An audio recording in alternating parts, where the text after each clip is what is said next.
Hello, everyone. Welcome to Mary Girl Moody, my freak show. Guys, it is so great to have you. Thank you all so much for being here. It is a Saturday night live chat. We're just going to kind of hang out, have a little fun, and talk about American Horror Story. Blaze, it is so great to have you here. Thank you so much for being here as usual. You are awesome. Okay, so I wanted to give you guys some information on AHS season 13. I will be making an official video about it once there is more stuff to tell you. But the show is still only renewed through season 13. There's no official release date yet for season 13. Oh, and welcome my co-host, Cookie. My sweetie. So oh my, Cooksy. Oh my. Okay, Cooks, no. Stop it. Cooks.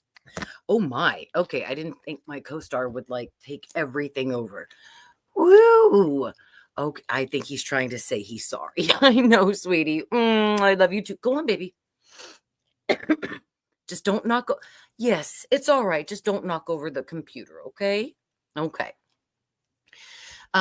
So as far as we know, there's no official release date for season 13, though it's speculated that season 13 will premiere in mid to late 2025 this year. So no information yet, still only March, but that's okay. Normally for American Horror Story, if this were season 5, season 6, definitely we'd be getting information. But due to the later seasons, we don't really get very much until it's close for the season to be announced. Just remember, I said don't knock over the computer, okay? I opened the window and everything for him. It's very breezy and chilly outside, his favorite time. And so I thought maybe he would be more tempted to get up there, but he wants to be his in the limelight. So casting updates, there's nothing confirmed except Jessica Lange. Jessica Lange has confirmed that she will not return for season 13 or any season of American Horror Story. She was like, oh, Lord, no. So she's definitely not returning. And I am in the midst of making, I hate to call them deep dives because I don't want to take somebody else's thoughts, but deep dive is kind of like around everywhere. So I'm in the process right now of making a Jessica Lange appreciation month. So where all I'll do is videos about her and appreciate her work with American Horror Story, as a good tribute to the woman who really brought this show on and made it, a household name. So that will be coming out, and I'm really excited for that. I want to say April is going to be Jessica Lange Appreciation Month, but I'm thinking that's when the quiz is going to be. So either I'll move the quiz or I'll move Jessica Lange. I mean, how can you move Jessica Lange though? But anyway, Ryan Murphy has hinted at the return of motion detected at front door. There's motion at my front door. Sorry, I had to turn her down. Okay, so Ryan Murphy has hinted at the return of Sarah Paulson and Evan Peters for season 13. If they're not there, it'll be all right. But since it is season 13, having them there would be chef's kiss. Having Lily Rabb part of the season 13 cast would be chef kiss. Can you guys tell me who else you would like to see return, an OG cast member that you would like to return and have a good part in season 13, or if there's an actor or an actress that you would like to be cast for the original season 13? Absolutely. Let me know that in the comments. Okay, production details is that they are slated to begin in early 2025. That's right. So in a month, we should get information regarding the production. So I'm really excited about that. If anything happens, I'll let you guys know. There is specific details about the theme and plot for season 13, but they have not been disclosed. However, Ryan Murphy has mentioned that the Witches from Coven will return in a future installment. So maybe it's going to be this one. I don't know. Is it too soon? Is it not soon enough for the witches to return? You guys let me know in the comments what you think about that, because I if they do it right, fine, return them. But other than that, this is season 13 of a very sound, satanic tone in basically every one of the seasons. You have to do something gritty and special for season 13. And in my opinion, if it's not gritty, I will not accept it. I want it like an old grindhouse picture. And I if they decide to do it that way. But what do you guys think? Because that is basically all of the information right now that is going on for American Horror Story for season 13. So just let me know what you think about that in the comments.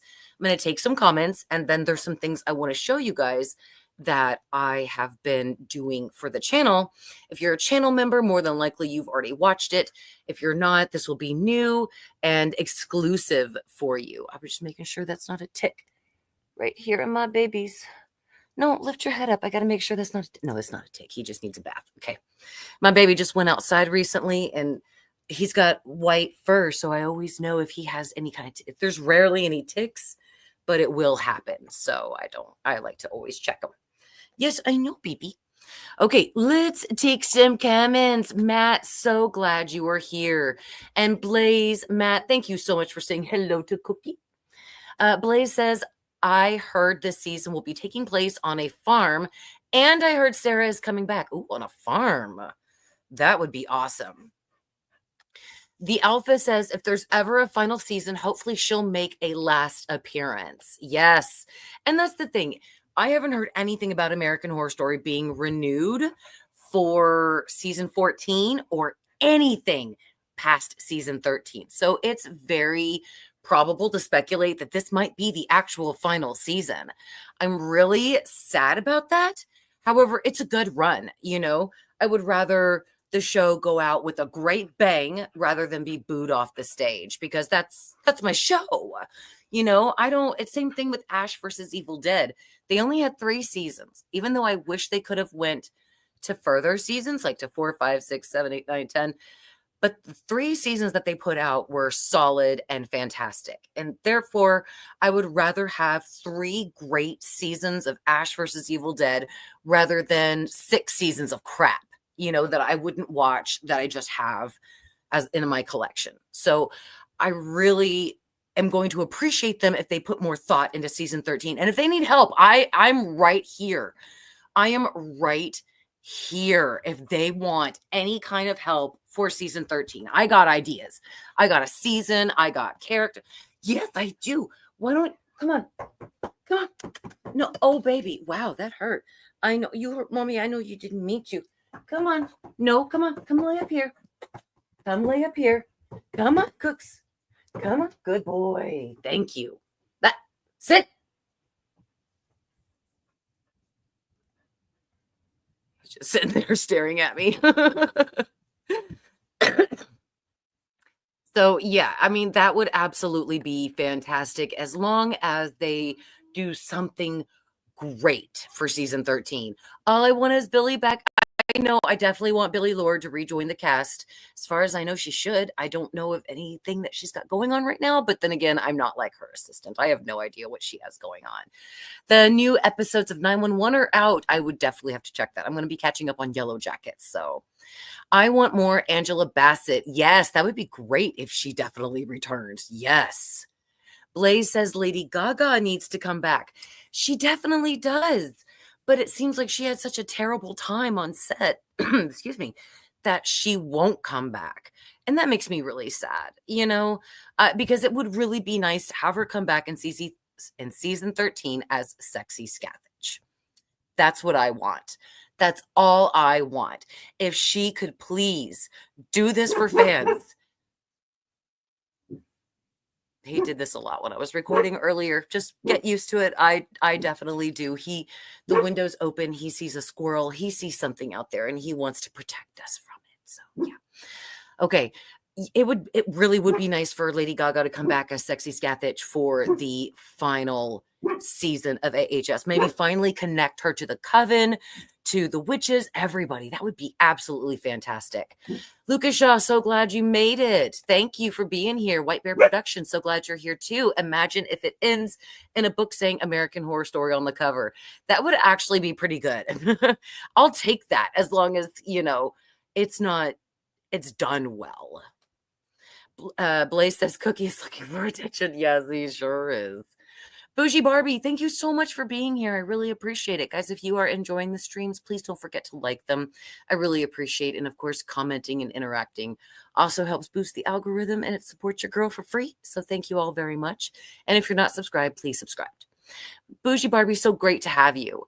Blaze says, OMG, White Bear, that would be epic. See, I'm not the only person who really loves that idea. And maybe when they close it, it's American Horror Story, since there's more than one. But American Horror Story would be like the never-ending story. Yeah. But like in a different sense. Did anybody else just like go back to the 80s, like with ladybugs and, old 80s horror movies when you heard that? But yes, absolutely. Looks so great. We need Debbie to be. Okay, you are right about that. Screw. Debbie is so much better. I absolutely agree. Isn't she Debbie? Bebby? Yes, she is. She's fantastic.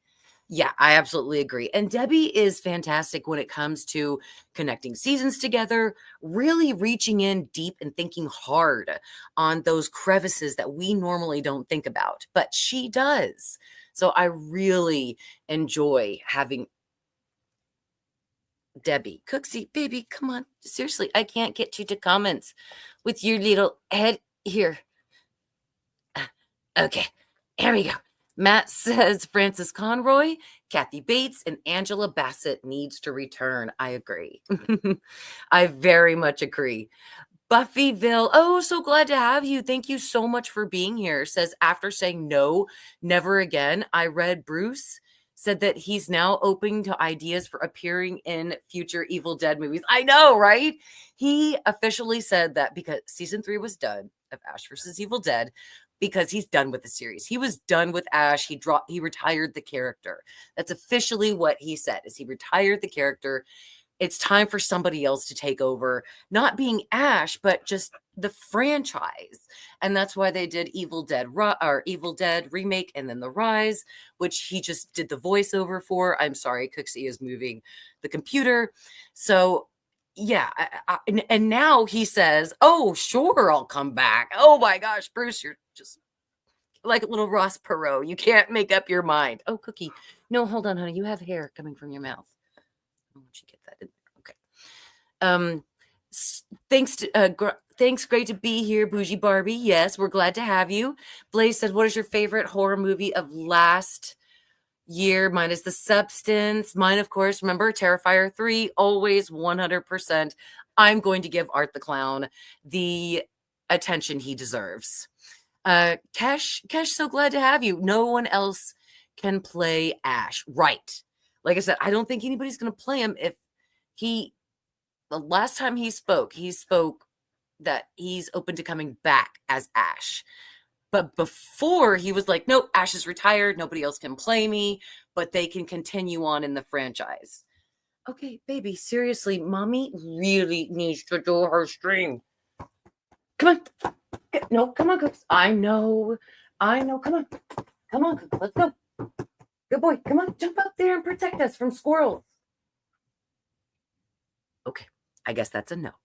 All right, so I wanted to let you guys know what is going on the channel right now. Okay, there are some new things that have come forward. The first thing is that, well, obviously, okay, I'm sorry, it's the Jessica Lange Appreciation Month. That's either going to be April, May, one of the two. Like I said, I just have to decide which one comes first, the trivia or Jessica Lange. But how could I put Jessica Lange in front of anything? She is the icon. She is everything. So, I mean, I think Jessica might come first before the trivia. And then we have the trivia contest, which there is a link to apply to it, I believe, in the description. But there's a link to apply to it in like almost every one of my new videos. Excuse me. So if you guys would like to apply for the contest, you are absolutely welcome to. Okay, so next week, I have some great things coming out. I have 2 podcasts coming out, and I have the American Horror Story Asylum Trivia Contest. I thought I would get Myrtle out in time this week, but I have an Ultimate Myrtle Snow trivia contest that I have ready to go, but I just have to input the information, and that takes me a couple of hours to do.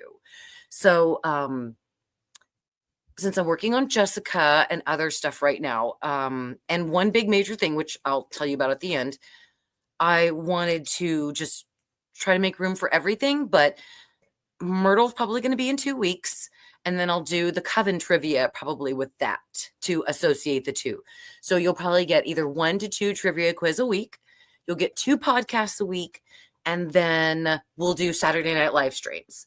And then once American Horror Story actually starts coming back, I'll start back to weekly Wednesday live streams. So that is the schedule that is coming up for you guys. So please, if you would like to subscribe, there's a lot of content coming out for you.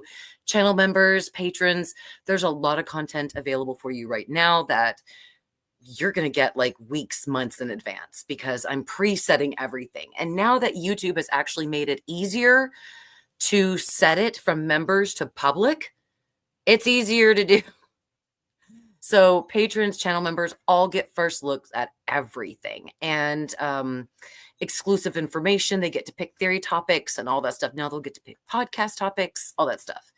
So I'm really excited for you guys to see that. The first one comes out on Monday, but they'll normally come out on on Sundays and either Thursdays or Fridays. So that's the 2 days that you'll get it for that week.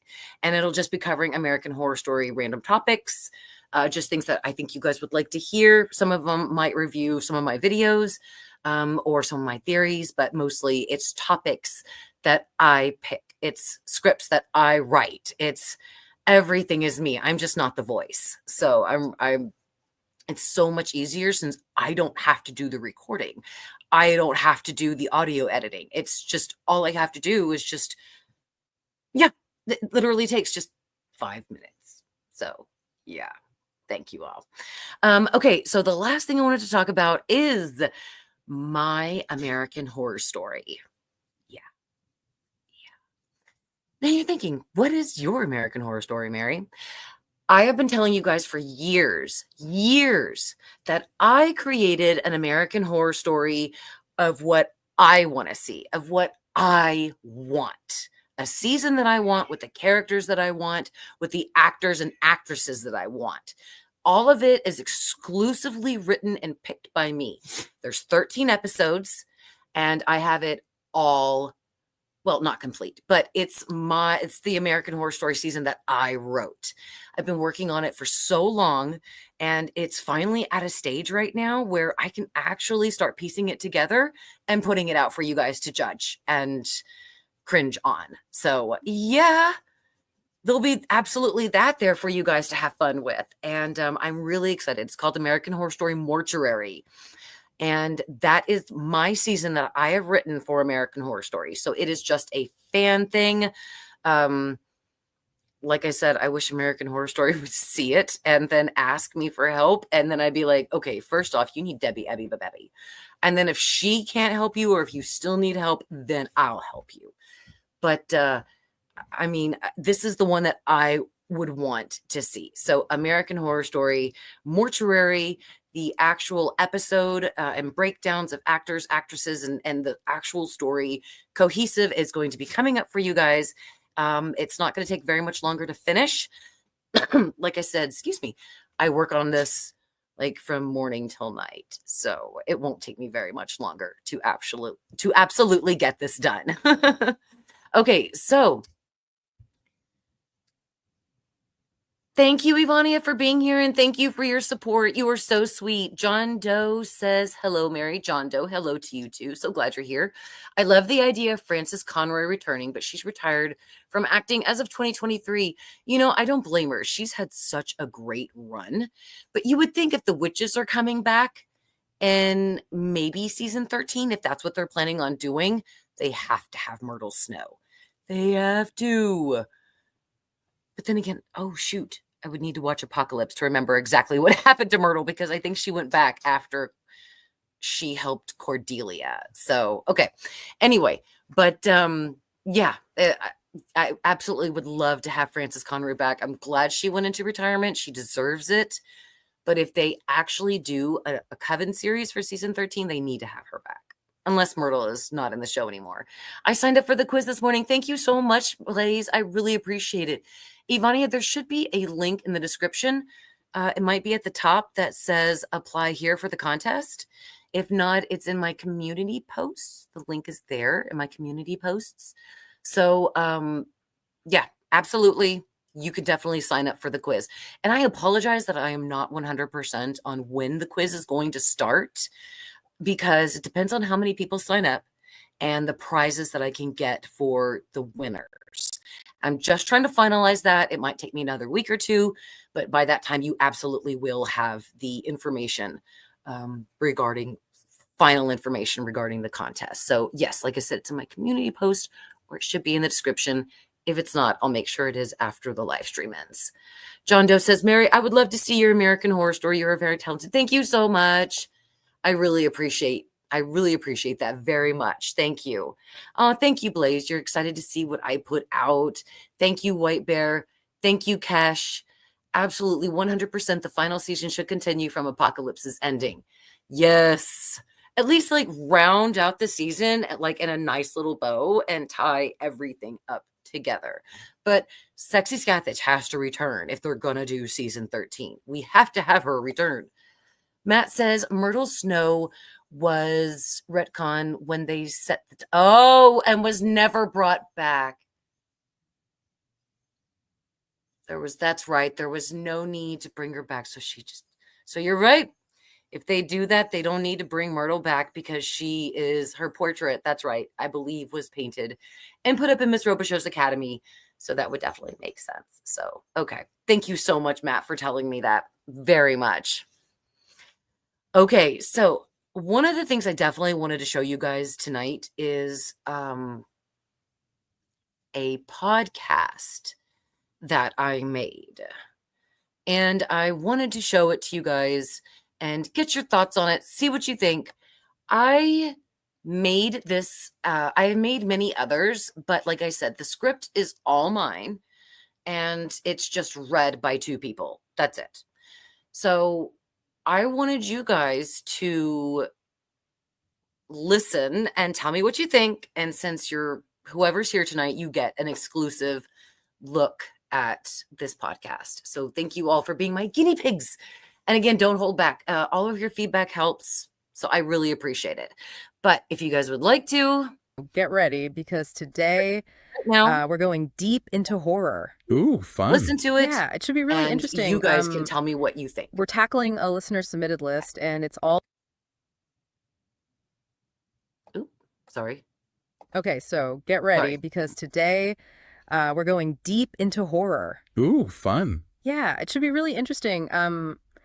We're tackling a listener submitted list, and it's all about potential partners in crime for Michael Langdon. Okay. And let me know if you guys can hear it and that everything's copacetic. Oh, awesome. Yeah. So for those who maybe haven't seen American Horror Story yet, Michael is the Antichrist. Right. And he's destined to bring about the end of the world. The apocalypse. Exactly. Yeah. So this list is really cool because it ranks all these different horror villains. It is. Based on how effective they would be in helping Michael actually achieve his apocalypse. Okay, goals. hang on. Yeah, and there's some Oh, you can hear it. Oh, thank you. really interesting choices on here for sure. Yeah, definitely. So, it's not just like a who's who of horror icons. It's really like a strategic analysis. Yeah, for sure. Of, who could help him the most. Yeah, like who would be the best fit personality-wise, but also, in terms of their powers and abilities. Totally, and what their goals are, too. Exactly, and it's like a blend of power dynamics and personality clashes. Right, because some of these villains would never get along. Definitely not. Some of them would probably try to kill each other. Oh, absolutely. But some of them, maybe they could actually work together. Yeah, it's cool to think about. Yeah, for sure. So let's start unpacking this ranking and see what we can find. Okay, that was good. Okay, so number 10, we have Art the Clown. Ooh, art. from Terrifier. Yeah. So known for being chaotic and unpredictable. Uh-huh. And that creepy grin. Oh, yeah. Super creepy grin. So he seems like at first glance he would fit right in with an apocalypse. Yeah, you'd think so, right? Yeah, total chaos and destruction. Right. But the source makes a good point that just pure chaos isn't always the most helpful thing. Especially when you're talking about like world domination. Right, it's got to be strategic. Exactly. You need a plan. So the source points out that Art's lack of strategy, his lack of loyalty. Yeah, he's not exactly known for being loyal. No, and even just basic communication skills.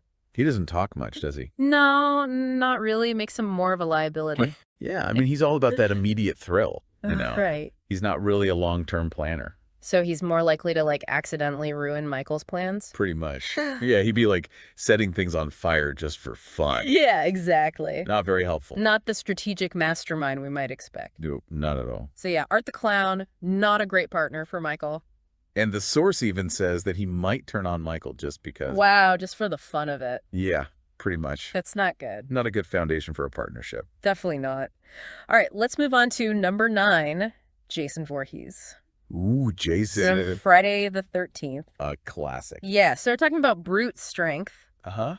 and a fondness for sharp objects. Yeah, he loves his machete. He does. So you would think he would be an asset in an apocalypse. Yeah, he's pretty much unstoppable, right? Yeah, he's strong, he's durable, nearly impossible to kill. A total powerhouse. Yeah, but the ranking highlights a big flaw. What's that? Not a lot of strategic thinking going on there. No, not really. More brawn than brains. Yeah, pretty much. Not ideal when you're trying to be the mastermind behind the apocalypse. Right, you need someone who can actually plan things out. Exactly. So Jason's more driven by revenge. Yeah, very basic urge. Right. Not really ambition. No. Not the kind that would align with Michael's grand vision. Yeah, he's more like a weapon than a partner. Right. More like a henchman. Yeah, exactly. Someone you send out to do the dirty work, Uh-huh. but not someone you trust with the big picture. Right, and the source actually says that someone like Hannibal Lecter could easily manipulate Jason Oh, wow. and use him against Michael.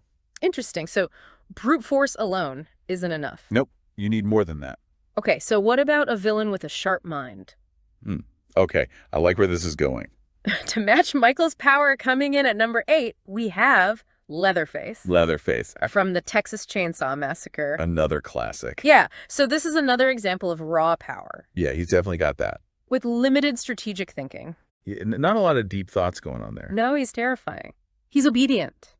And good at getting things done. Yeah, if the task involves a chainsaw. Right, exactly. But he doesn't have the brains for complex planning or manipulation. No, he's not a schemer.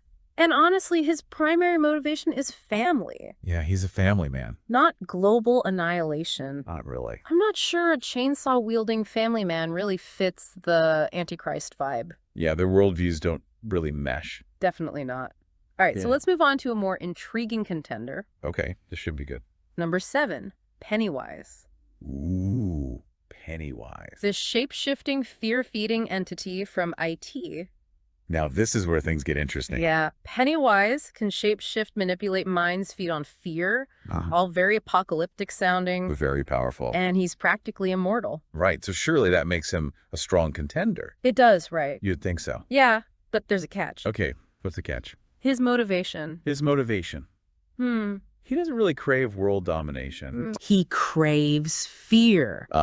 So he's more about the personal satisfaction. Yeah, exactly. He wants to scare people and feed on their fear. Right. That's his goal. So world domination isn't really his thing. Not really. Interesting. So the source is saying that he might just ditch Michael if like a better opportunity came along. Oh, wow. So he's not exactly loyal? Not really. He's a force of primal fear. Yeah, not strategic evil. Exactly. Okay, I see the problem. So speaking of strategic thinking, let's move on to number 6, Ghostface, Ghostface, okay. the masked killer from Scream. Interesting choice. Yeah, so this one brings a human element to the list. Yeah, that's true. So Ghostface is stealthy, strategic, a master of disguise, Uh-huh. and definitely capable of blending into human society Right. in a way that these other more monstrous villains can't. Yeah, like Jason's not exactly subtle. No, not really. You kind of know when he's around. Right. So the source points out that this could make Ghostface a valuable asset, Okay, how so? especially in the early stages of Michael's plan. Okay, I can see that. So think like Information gathering, targeted assassinations, manipulating events behind the scenes. Like a spy? Yeah, basically like Michael's eyes and ears in the human world. Interesting, like a human henchman for the Antichrist. Yeah, a little disturbing, Very disturbing. but it makes sense strategically. Yeah, I can see that. But of course, there are limitations. Right. Ghostface is still human, Right. vulnerable. No supernatural powers. Exactly. Yeah. And the source reminds us that Ghostface isn't just one person. Oh, right. It's like a mantle. Yeah, different people have taken on that identity. So even if one Ghostface was loyal? The next one might not be. Right. Well, Not exactly a recipe for a stable partnership. definitely not. So loyalty seems to be a recurring theme here. It does. Can any of these villains really be trusted That's the big question. when the stakes are this high? Yeah, the fate of the world is on the line. Exactly. So let's move on to number 5, a villain known for his twisted tests and moral complexities. Okay, this sounds interesting. Jigsaw. Okay. Also known as John Kramer from the Saw franchise. Yeah, know who you mean. So this is where the power dynamic gets really interesting. Okay. I'm intrigued. He's not just a villain. He sees himself as a moral arbiter. Right, testing people's will to survive. Exactly. So the question is, would he even see Michael as worthy? That's a great point because Michael was literally born with supernatural powers. Yeah, he didn't have to earn it. So would Jigsaw even respect that? Right. Would he see it as a genuine test? Or would he think Michael needs to prove himself? That's a great question. Yeah, like would he see Michael as a means to an end? Yeah, like a tool to achieve his own vision of justice. Right, because Jigsaw's got his own twisted philosophy. He does. So the source suggests that Jigsaw might be tempted to use Michael to like accelerate his own plans, Right. but ultimately his loyalty lies with his own twisted philosophy. So he could turn on Michael. Yeah, if he felt like Michael wasn't living up to his apocalyptic potential. That's so Jigsaw. Yeah, it's all about those tests. So Jigsaw is a maybe, but there's a good chance he would end up putting Michael through one of his deadly games. Oh, absolutely. Just for the intellectual challenge of it. Yeah, just to see what would happen. That's terrifying. So their shared interest in pushing boundaries might initially draw them together, Right. but their fundamentally different worldviews could easily lead to a clash. And who knows who would win that power struggle? No one. It would be epic, though. Oh, yeah, for sure. All right, so we're getting to the top of the list, and the potential partnerships are getting more and more complex. I'm on the edge of my seat. Number 4 brings us a villain who's as unpredictable as she is devoted. Okay, this sounds intense. Annie Wilkes from Misery. Annie Wilkes. Okay. So she's obsessive, she's loyal to a fault, and she's definitely not afraid to get her hands dirty. She's got that unwavering devotion. She does a willingness to do anything for someone she believes in. And she's a master manipulator in her own right. Oh, yeah, for sure. But is that obsessive loyalty more of an asset or a potential liability? That's a good question. It's like a double-edged sword. It really is. On the one hand, you've got someone who would be totally dedicated to Michael, Right. willing to carry out his will without question. Like the perfect follower. Yeah. And the source even suggests that she could help build a cult-like following around him, Oh, wow. drawing in those who are lost and vulnerable, seeking something to believe in. It's like a twisted mirror image of a charismatic religious leader Right. using promises of salvation to manipulate people into serving the Antichrist. That's scary.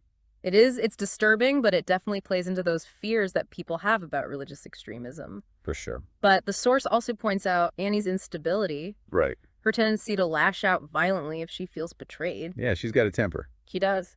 So her devotion might be unwavering, but it's also possessive and unpredictable. So she could be totally devoted 1 minute and then trying to smash Michael's ankles with a sledgehammer the next. Yeah, pretty much. Not exactly the image of a stable partnership. No, not really. And while her psychological manipulation is undeniable, Yeah. she doesn't have any supernatural powers. Right. And in a world where demons and the Antichrist are vying for power, that's a big disadvantage. Yeah, should be out of her league. Okay, so we're getting closer to the top. The competition is heating up. It is number 3. We have a villain known for his chilling intellect Okay. and his unique culinary tastes. This is going to be good. Hannibal Lecter Hannibal. Oh, wow. from Silence of the Lambs. A classic. So he's a master manipulator, a brilliant psychiatrist, and a cannibal. Right. Right. How would he fare as Michael's partner in crime? That's a great question because he's so different from the others. This is where I think the strategic brilliance really comes into play. Right. He doesn't rely on brute force or aggression. No, he's more subtle. Yeah, he understands the human psyche. Uh-huh. He knows how to exploit vulnerabilities. And he can make people do what he wants without them even realizing it. like a puppet master. Exactly, pulling the strings from the shadows. Okay. So the source points out that he could be invaluable in helping Michael achieve his goals. In the human world? Yeah, exactly. Like how? Imagine him manipulating world leaders, Ooh, wow. infiltrating high society, orchestrating events to pave the way for Michael's rise to power. That's a chilling thought. It is, right? Yeah. Like a slow, insidious apocalypse orchestrated by a brilliant mind working with supernatural power. It's terrifying, but also kind of brilliant. It is, but it does raise the question, would Hannibal be content to play second fiddle? That's a good point, because he seems like someone who enjoys being in control. Yeah, he savors the power he has over others. So would he really be okay with taking orders from Michael? That's the key point. The source acknowledges that Hannibal's self-interest is paramount. So he's always playing his own game. Yeah, So even if he's working with Michael, he's probably got his own agenda. right. So he might find Michael's goals intriguing at first, Uh-huh. but could he really be loyal to anyone? Even the Antichrist? Even the Antichrist. Hard to say, right? Very hard to say. It's hard to imagine him being truly subservient. Yeah, he's more likely to see Michael as a pawn in his own game. Right. But the chaos they could unleash together. Don't even get me started. Scary thought. Speaking of chaos, Ooh, yes. number 2, we have a villain who embodies fear and suffering. Okay. Candyman, Candyman. the vengeful spirit summoned by those who dare to speak his name. Right. He's immortal, he commands a loyal following, Uh-huh. and he thrives on the very emotions that Michael would likely seek to cultivate in his apocalypse. So fear and suffering. Exactly. So they've got that in common. They do. But wouldn't their shared desire for power ultimately lead to clashes? Yeah, who would be in charge? Right, because their powers and motivations seem to align. At least on the surface. Right, they both feed on fear, they both command a certain kind of supernatural authority. And they both have a thirst for power, But power dynamics are rarely that simple. especially when you're dealing with two entities as strong-willed as these two. I imagine there would be a constant struggle for dominance. Yeah, a battle of wills that could undermine their shared goals. It's like a recipe for an epic showdown. It is, imagine these two forces clashing, their powers colliding as they each vie for control of the apocalypse. It would be a spectacle of destruction. It would, but it might hinder their ability to actually bring about the end of the world. Right, because they'd be too busy fighting each other. Exactly. Okay, we've reached the top spot on this list. I can't wait to find out. Who does the source rank as the absolute best partner in crime for the Antichrist? Tell me. And the winner is Drum roll, please. the Nun, The Nun. also known as Valak from the Conjuring universe. I'm surprised. Me too, I have to admit. Don't get me wrong, she's terrifying. Oh, yeah. But I would have thought someone like Hannibal, with his strategic mind, would have been a more effective choice. Right. Why does the source rank her as the most powerful partner for Michael? It's not just about raw power. Although she has that. She does. But the source highlights the nun's understanding of the spiritual and religious realms, Okay. something that could be incredibly valuable to Michael. Right. She represents a corruption of faith, a perversion of something that many people hold sacred. That's a chilling thought. It is. Imagine her twisting religious beliefs, turning believers against each other, sowing chaos within the very structures that people rely on for hope and guidance. That's messed up. It is a really scary thought. It is. So she could manipulate people's faith, Great. exploit their vulnerabilities, and create a climate of fear and distrust. That would make people more susceptible to Michael's influence. Exactly. So she wouldn't need to rely on brute force. Or overt displays of power, She could achieve her goals through subtle manipulation. preying on people's deepest fears and insecurities. Yeah, that's her specialty. And the source points out that this makes her a more formidable opponent than someone like Hannibal. Oh, real. Yeah, because he might be a master manipulator. But he operates primarily in the human world. The nun's influence extends into the spiritual realm. Which is a domain that Michael would want to control. Exactly. So it's not just about physical power, It's about who can manipulate belief systems exploit spiritual vulnerabilities. and ultimately reshape the world in their image. Wow. So the source suggests that the nun's understanding of these deeper, more primal forces makes her the most dangerous and effective partner for Michael. So they would be like the ultimate power couple of evil. Yeah, basically. That's terrifying. Their alliance would be a terrifying prospect for humanity. What? A clash of demonic power that could usher in a truly apocalyptic era. Wow, that's heavy. This list has taken us on a wild ride through the dark side of horror. It has. We've encountered villains driven by chaos, revenge, intellect, and even a twisted sense of morality. It's fascinating how different they all are. It is, but one thing's for sure, the potential for destruction is immense. Especially when you consider the power dynamics at play. Yeah, it's crazy to think about. It's like a thought experiment in apocalyptic strategy. It is, right? Like if you had to bring about the end of the world, who would you choose as your partner in crime? Exactly. And what skills would you prioritize? That's a good question. It's a fascinating exploration of not just the nature of evil, but the complexities of partnership. Especially when the stakes are this high. Yeah, the fate of the world. It makes you think. Yeah, it really makes you think about what this list says about you as a horror fan. Oh, that's a good point. Like, what draws you to these particular villains and these specific pairings? I think it's because horror movies tap into our deepest fears. Yeah, for sure. And these villains represent different facets of those fears. Right, like we've got the primal terror of Pennywise, the cold, calculating intellect of Hannibal Lecter. The unsettling devotion of Annie Wilkes. Yeah, and the spiritual corruption embodied by the nun. That's a whole spectrum of evil. And the fact that you chose to pair them with Michael Langdon the Antichrist adds another layer of complexity. Oh, definitely. It suggests an interest in exploring not just the nature of evil, but the different ways it can manifest. And the power dynamics that come into play when those forces collide. Exactly. It's almost like a thought experiment in apocalyptic strategy. That's a cool way to think about it. Right, like if you were tasked with bringing about the end of the world, who would you choose as your partner in crime? That's a tough one. What skills or traits would you prioritize? I think I would go for someone who's really strategic. Yeah, Someone who can think long-term and plan things out carefully. like a Hannibal Lecter type. Exactly. Someone who can manipulate people and events from behind the scenes. Yeah, because brute force alone isn't enough to bring about the apocalypse. No, you need a mastermind. Right. So if you were writing the next season of American Horror Story, which villain would you pair with Michael Langdon? Oh man, that's a good question. And how would their partnership play out? I think I'd be drawn to a villain who could challenge Michael intellectually. Like someone who could push him to think differently, to see the world from a new perspective. So maybe someone like Hannibal Lecter, Yeah, he would be a good choice. who could offer a more nuanced and strategic approach to achieving Michael's goals. Exactly. Their interactions would be fascinating to explore. I would. Would Hannibal see Michael as a worthy protege or a potential rival? Oh, good question. Could they truly collaborate?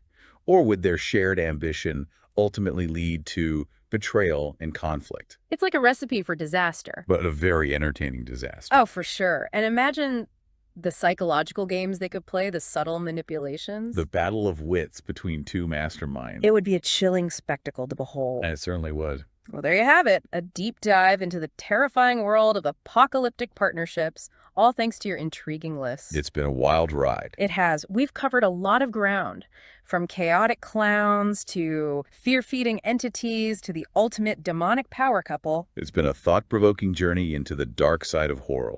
It has, for sure, exploring not just the villains themselves, but the power dynamics and psychological complexities of these potential partnerships. It's amazing how much depth there is to these horror movies. It is, and it leaves us with plenty to ponder. Yeah, like what? What does our fascination with horror villains say about us? That's a good question. What draws us to these dark, often disturbing characters? I think it's because they represent the things that scare us the most. Yeah, and by confronting those fears in a safe environment, like watching a movie, we can maybe learn to cope with them better in real life. That makes sense. And what can we learn from exploring the nature of evil, even in a fictional context? I think it helps us to understand the darkness that exists within ourselves. Yeah, and how to avoid falling prey to it. Right. So those are all excellent questions to consider. They are. And I encourage you to keep exploring the world of horror. Yes. To delve deeper into the stories and characters that both terrify and fascinate you. You never know what insights you might uncover. Exactly. So yeah, keep exploring those horror movies. Oh, You never know what you might learn about yourself. That's true. And maybe you'll even get some inspiration for your next deep dive topic. Oh, yeah. Always looking for new ideas. So if you're out there listening and you've got a topic you want us to cover, let us know. Yeah, we'd love to hear from you. All right, well, that's it for our deep dive into the terrifying world of apocalyptic partnerships. It's been fun. It has. Thanks again to you for sending in this awesome list. Oh, yeah, no problem. It was a lot of fun to research. And thank you all for listening. Yeah, thanks for joining us. We'll see you next time for another deep dive into Okay. the dark side. Oh Until my then, gosh, guys, thank you all so much for listening to that. It's basically over, so there was no need to continue. Thank you all so much for the kind words. I really appreciate your feedback because, as you guys know, everything you tell me definitely comes back into the channel, and I take that to heart and I make the channel better. Now, I'm really excited about this because I have, oh my God, I had so many topics, so many scripts, so many things that I had set aside. At least 50 is the minimum that I can think of that I had at that point. And all I did was turn them over to somebody else who did something better with them. So it is wonderful to know that all that hard work that I've been putting into the channel, that sadly, because I can't do because I don't have the time or the resources, that everything is actually starting to kind of, that stuff didn't go to waste. You know, it's actually going to be looked into. So every single podcast, every single thing, even though it doesn't say, hey, this is from Mary Girl Moody, but because it's on the channel, it's mine. So obviously, but yeah. So like I said, everything you guys have done for the channel, I have definitely been working behind the scenes, and I'm really proud to show you what I have put together during this time that I've been away. So a lot of great things are going to see the light. I'm really excited about that. I have an AHS villain battle royal, and I just don't have the graphics for it, but I have the contestants. I have the winner, who went out where. I have a deep analysis on the aliens in AHS. I have, oh my gosh, if I just knew everything that I had, I should have put that file in front of me so I could just give you guys the topics. But there is just so much that I had put aside in order to. She's talking to me again. Sorry. So much I had to put aside because I didn't have time for it. So I had to either do reviews, theories, or something more important. And I'm so grateful that that work is not going to go to pot. So again, I really appreciate the feedback on that, guys. Thank you very much. But yeah, I am really especially excited about Mortuary because that's something that I've definitely had time to work on. And that's something that I have been doing over the past 6 months. So I hope it shows. Same thing with the deep dive on Constance Langdon. And right now I'm actually rewatching Asylum. I'm on episode 2. I'm rewatching it to make sure that, you know, the information that I had is correct and that I have certain notes in there. Because like I said, this is a deep dive on Constance Langdon. So it's going to be pretty darn long. Sorry, not Constance Langdon, but Sister Jude. So it's going to be pretty long. And I'm really excited. That one's going to come out in the Jessica Lange Appreciation Month. And like I said, with the quizzes, the podcasts, the trivia contest, appreciation, and then season 13 coming out, there's so much content that is going to be coming out for you guys. So if you want to subscribe, make sure you click the notification bell to be notified whenever I post that stuff. You can also like the videos. That definitely helps. Comment on them. And if you want to take it a step further, you can certainly support the channel by becoming a channel member, a Patreon, super stickers, super chats, all that stuff really helps improve the channel. Actually, every single dollar goes to improve the channel. And I have this beautiful backup. I have this beautiful Blu-ray external DVD player that can go into my computer so we can all watch American Horror Story rewatch through Discord, and we can watch movies, all that stuff that I own because I guess I've been doing this so long, I've been like really copyright stricken. So it has to be from the original source in order for you guys to see it. So I have my eye on, like I said, this Blu-ray external DVD player, so that way I can just hook it up and we can all watch movies on Discord together, have movie nights, have watch throughs with Yellow Jackets and all that stuff. So that is also coming too when I get enough money from that from YouTube. Definitely when I get another payment from YouTube, that's the first thing I'm getting. So like I said, every single penny goes to improve the channel and make it better. And then the rest of the money will go to the contest winners. And I'm thinking about that right now. Like some beautiful gold, some beautiful, trophies, not real gold, obviously, but some beautiful gold trophies, things like that. Just things to give to the winners who place in the contest. So like I said, there's so many things. And I'm most excited about AHS Mortuary, which again is my season of American Horror Story that I wrote.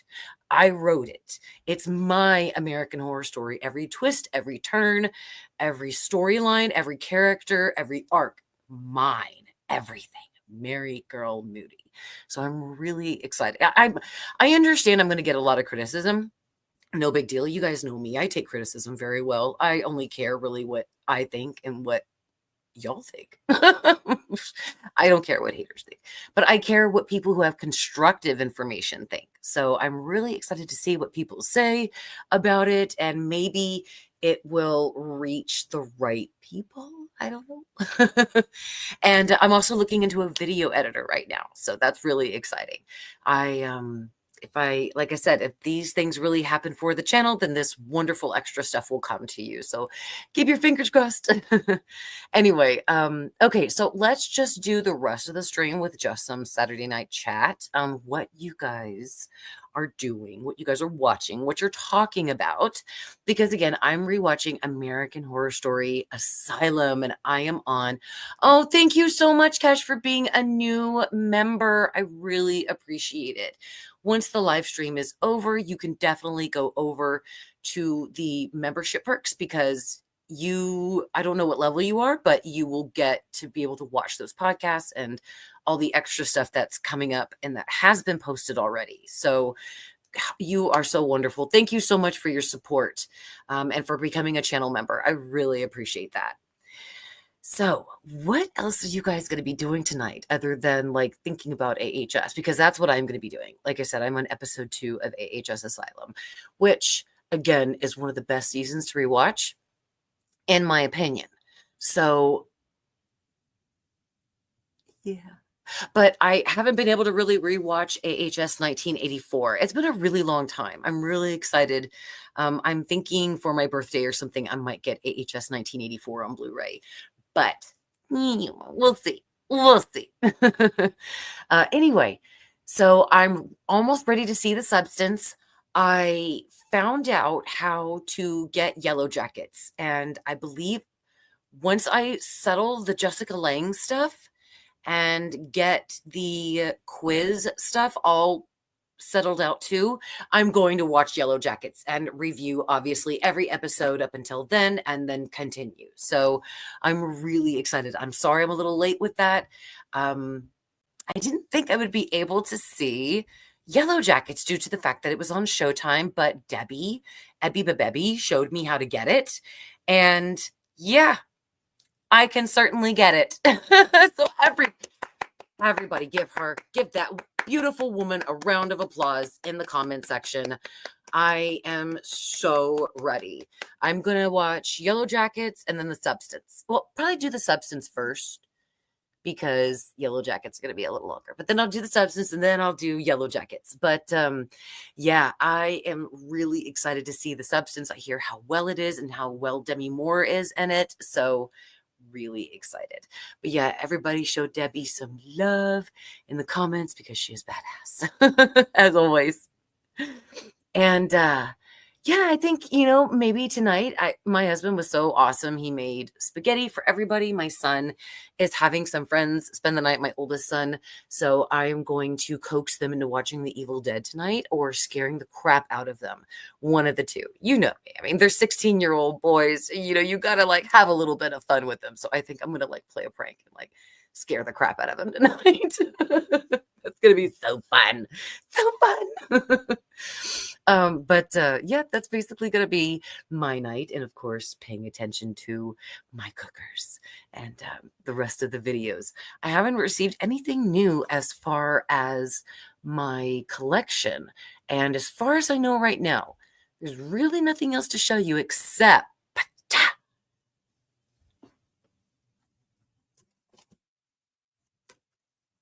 I don't know if anybody has ever read this before. Now, I've had this for a little bit, and I know most of you on the viewerships who are familiar with my channel know that you have actually, that's the woman who actually wrote it. Yeah. I know it says edited by, yeah, but that's still the writer.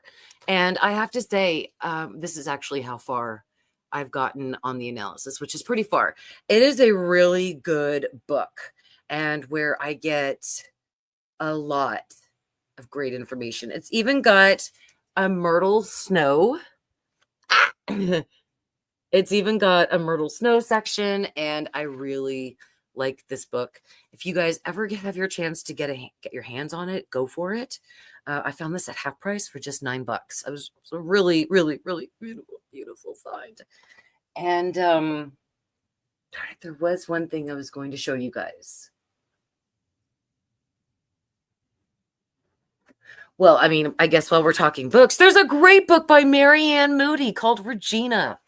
There's another one called Resurrection by Marianne Moody, if you guys were looking for a great book. And there's one too called Repatriate. Oh my gosh. Wow. And Murder by Alpha is on the top shelf. Otherwise, I'd grab that one too. But if you ever need good books, this is a great writer. Marianne Moody. Anne should just be right here. So they were right there. So I just grabbed them. Anyway, but yeah, that's all really what I would. Oh, one of my finest movies that I have that's part of my collection that I didn't get to show you guys before is Suspiria on 4K. I love Dario Argento. He is one of my top movie directors, writers of movies for almost all of them. Okay.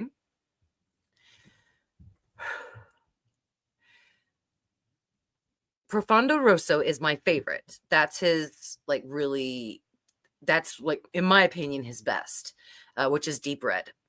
I cannot find Deep Red on 4K at half price, but one day I will. But the next one is Suspiria. Oh, it's such a great movie. Susie Bannister is a young woman from America coming to Germany to a dance academy, and the dance academy has a terrible secret in it. And it heavily inspired Resurrection, actually. I think I listened to a lot of the music when I wrote this book. This is probably one of my favorite and one of my longest out of all of my books that I have written. I've written 7 novels, and this is my favorite of all, is Resurrection. Love it, love it, love it, love it, love it. I should put them on Audible, Kesh. I should probably just hire one of the people that are doing my podcasts. I will get there at some point, but no, they are not on Audible right now. They're physical copies, and then you can get them like on Kindle and stuff like that. So. But yeah, but Suspiria is my pride and joy 4K movie. What is your pride and joy movie? And if you're not a movie buff, that's fine. Let's say you're a cooking buff. What is your most coveted, like, utensil or recipe? If you're a game buff, what is your most loved game? The one that just really digs in deep to you that you have to play. For me, I do love to game. I'm not going to lie. And whenever Grand Theft Auto Vice City is on, I know it's an old game, but you will not see me for months. All I'll do is sit there and play Vice City for maybe 10 minutes. And the next thing I know, 10 days has passed. I think we've all been there. We've all been there. And yeah, that's mine. That's mine. That and The Sims, I guess. I will get stuck playing The Sims. I am. Do any of you do that? Because if you do you have the mods? Because I do not. I try to make them as my wickedness as possible, but I've heard like the wicked whims stuff is like really crazy. So I haven't got any of those, but I hear they're really crazy. I have not added them onto my Sims, but those are just my major two for me. Oh, mouthwatering is my game obsession right now, says Kesh. Kesh, I don't know if you watch Dead Meat, but Dead Meat actually just put out a kill count of mouthwatering. And I think it's like they go through the whole game. It's fantastic. I love Dead Meat. And now, especially that they're starting to cover games, yeah, in their kill count. So if you don't watch Dead Meat, go over and check them out, because when you're talking about mouthwatering, they just covered it. That's actually one thing I'm going to do tomorrow morning, Sunday morning, is watch it. I haven't had a chance to the past few days. So I hope you enjoy if you actually get a chance to go over and watch them. But yeah, other than that, guys, everything has been just going fantastic. I'm so busy working on the channel. I have so much to show y'all, and I'm really proud of it. Like I said, it's like writing a novel. It's like seeing your baby actually growing up and coming alive for other people to judge and look at. So I'm really, like I said, happy and excited to show y'all of what's coming, especially with the work that I put in with AHS Mortuary. Yeah. Well, speaking of that, my creative juices are flowing, and therefore I must get back to AHS Mortuary. And what I'm going to do, guys, is go ahead and start ending the live stream. If there is anything that you guys want to say or have a shout out or anything like that, just let me know in the comments. But I just wanted to thank Kesh for being here. Thank you, White Bear Productions. Thank you, Matt Hunter. Thank you, Kesh, again for becoming a channel member. White Bear Productions. I got Matt, Bougie Barbie, Blaze, and let's see, Ivania Greenway, thank you so much for being here. I just really appreciate all of you coming to the live streams, participating, and even if you're not participating, just sitting back and enjoying. It really helps so much. And I'm just really grateful. I was going to do this tomorrow night, but then I realized Yellow Jackets. And no, I cannot ask you guys to choose between me and Yellow Jackets. Absolutely not. I would choose Yellow Jackets over myself. So let's be real in this live stream. So all right, guys, I will absolutely see y'all next week. We are going to do another Saturday night live stream, and like I said, podcasts are coming out. All this stuff. I'll keep you all updated for my channel members, patrons, and everybody else too in the community tab. You are all so wonderful for being here at the live stream. I really appreciate it. And thank you to everybody who has supported the channel. Again, everything you do makes it so much better, and I'm very grateful to you. Don't forget, guys, that if you enjoyed the stream, please like it. And if you also have not yet, please subscribe. I would be very grateful to you. I love you all so much. See you all. I love you all, and see you all next week. Be safe this weekend. And of course, beware of Sexy Scatfitch. She is out there, y'all. Even in Texas with all this cold and wind, she's out there. Beware of her. Bye, guys.